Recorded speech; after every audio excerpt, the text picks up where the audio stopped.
မင်္ဂလာပါဂရီကျွဲ YouTube channel မှာပြန်လည်ကြိုဆိုပါရစေ16ရက်9လ2026ညနေ4ခွဲဈေးကွက်ကဏ္ဍများကိုကျွန်တော်တင်ပြလိုက်ပါတယ်အဲ့ဒီမှာကျွန်တော်အရင်ဆုံးထိပ်စီးအေးကိုပြပါမယ်နှစ်နဲ့ဒီ9နဲ့ခွန်ရဲ့နှစ်ခါက3ညအဲ့ဒါထိပ်စီးပါ9နဲ့3ညနဲ့က9ရဲ့နှစ်ခါက3အဲ့ဒါထိပ်စီးပါ3လို့ထွက်တယ်9နဲ့3နဲ့က8ကနှစ်ခါက1အဲ့ဒါထိပ်စီးပါ16လို့ထွက်တယ်2နဲ့1နဲ့က3ရဲ့နှစ်ခါက9အဲ့ဒါထိပ်စီးပါနောက်ပိတ်ကလေးကိုကျွန်တော်ပြပါမယ်6 8နှစ်က6 5ခွန်3က5 8 3ည6က4ခွန်6 3ညမှ3ပါအဲ့မှာ5 3ညနောက်တစ်ခါကျတော့ကျွန်တော်အဲ့ဒီမှာ3 5လို့တစ်ခွက်တင်ထားပေးပါတယ်အဲ့ဒီ3 5က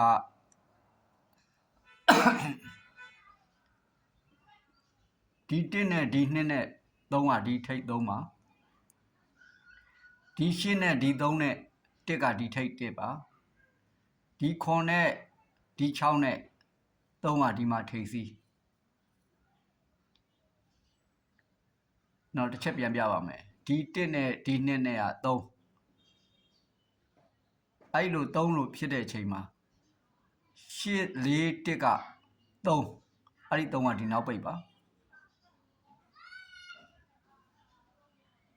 ဒီ8နဲ့ဒီ3နဲ့1ဒီထိပ်စီးလို့ဖြစ်တဲ့အချိန်မှာခွန်1 8က6အဲ့6ကနောက်ပိတ်ပါအပြီးသွားပေါက်နေတာပါဒီကခွန်နဲ့6နဲ့3ဆိုပြီးတော့ဒီမှာထိပ်လို့ဝင်တဲ့အချိန်မှာ3ညာ8ခွန်က5ဆိုတော့နောက်ပိတ်ကျွန်တော်အဲ့ဒါကြောင့်3 5လို့ထပ်ပြီးတော့တစ်ခွက်ကလေးတင်ပေးထားတာပါကျွန်တော်ဒါ1ချိန်ဆိုပြီးတော့လိုက်တာဒါပေမဲ့သူကအဲ့ဒီလိုလေးအပိတ်လိုက်ကလေးလိုက်နေတာပါ4 8 1က3အဲ့3ကဒီနောက်ပိတ်ခွန်1ခွန်8က6အဲ့နောက်ပိတ်8 3ညခွန်5ကဒီမှာနောက်ပိတ်နော်အဲ့ချိန်မှာသူကဒီ1နဲ့ဒီ2နဲ့က3အဲ့ဒါထိပ်စီးဒီ8နဲ့ဒီ3နဲ့1အဲ့ဒါထိပ်စီးခွန်နဲ့6နဲ့က3ထိပ်စီး3ကခုနဒီဘက်ကဟာသူ့ရဲ့တိုင်းသွားတာဒီမှာ50အဲ့ဒီနောက်ပိတ်3ညဒီကနေပြီးတော့6 5 4 3လို့ဖြီတာဟိုနေ့ကလေးကကျွန်တော်မနက်ကနန်း80တုန်းကအဲ့ဒါနဲ့ပေါက်ထားတာပါဒီမှာ6 5 400မှာ6 5 8 1က4မဟုတ်ဒီမှာ3 6ခွန်က6 6 5 4က5 5 8 1က4 8ခွန်6က3ဒီမှာ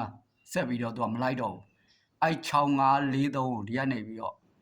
6 8 2က6 5ခွန်3က5 8 3ည6က4ခွန်6 3ညမှ3ပါဟိုဘက်က6 5 4 3ကိုဒီဘက်ကနေ6 5 4 3လို့တစ်ခါပြန်ဖြီထားတာပါဒီ3ညအားလုံးအဆင်ပြေကြလိမ့်မယ်လို့ထင်ပါတယ်ကျွန်တော်ရဲ့ဂရီကျွဲ YouTube channel ကိုလည်း like and subscribe ကလေးနှိပ်ထားကြပါအားလုံးကျေးဇူးပါခင်ဗျာ